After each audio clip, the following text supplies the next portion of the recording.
BMC Dadar ward office ने एक status report जारी की है। स्थानीय पुलिस और बीएमसी आयुक्त को ये स्टेटस रिपोर्ट सौंपी गई है, जिसमें लिखा गया है कि शिवाजी पार्क में बाल ठाकरे का अस्थायी स्ट्रक्चर बनाया गया है।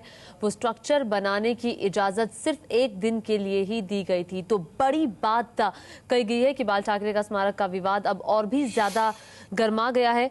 जो बीएमसी की तरफ से कहा गया है उसको लेकर मयूर परिक हमारे से जुड़े हैं। मयूर, अब इस रिपोर्ट के देने के बाद तो विवाद और बढ़ जाएगा।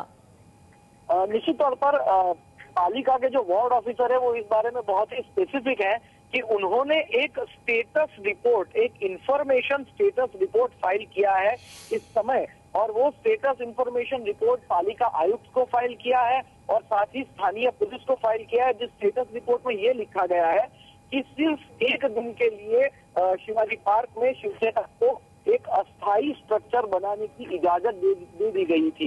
ये जो खत लिखा है उस खत के अंदर हालांकि उन्होंने कोई रेकमेंडेशन या कोई सुझाव नहीं लिखे हैं, मसलन अब उसे हटा देना चाहिए या नहीं हटाना चाहिए, या फिर अब आगे चल के इजाजत नहीं दी जा सकती, या फिर भूतकाल की इजाजत रिन्यू नहीं की जा सकती। इस विषय में वो साइलेंट है।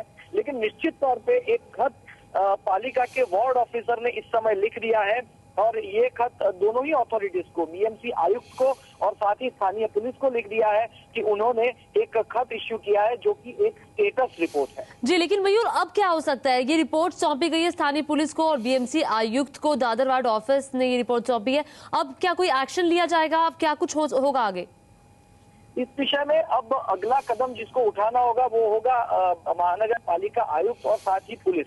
इन दोनों को स्टेटस रिपोर्ट दिए जाने के बाद ये यदि इस लेटर के आधार पे अपनी कमेंट फाइल करते हैं तो निश्चित तौर पे ये मामला अब आगे बढ़ेगा। बहरहाल जब बीएमसी आयुक्त से ये बात के बारे में पूछा गया कि आखिर उन्होंने स्टेटस रिपोर्ट ही क्यों फाइल किया है, तो उन्होंने उत्तर दिया कि इस विषय में अभी फिलहाल कोई खुलासा नहीं किया जा सकता। कुल मिला के बीएमसी खुद इस पूरे मामले पे एक संभल कर, जो पालिका के अधिकारी हैं वो काफी संभल कर कदम उठा रहे हैं, तमाम बातें नहीं बता रहे हैं, लेकिन निश्चित तौर पे एक स्टेटस रिपोर्ट फाइल बिल्कुल शिवसेना की तरफ से लगातार मांग की जा रही थी कि बाला साहब ठाकरे का स्मारक वही बनाया जाए, लेकिन अब दादर वार्ड के ऑफिस ने एक स्टेटस रिपोर्ट दी है पुलिस को और साथ ही बीएमसी आयुक्त को।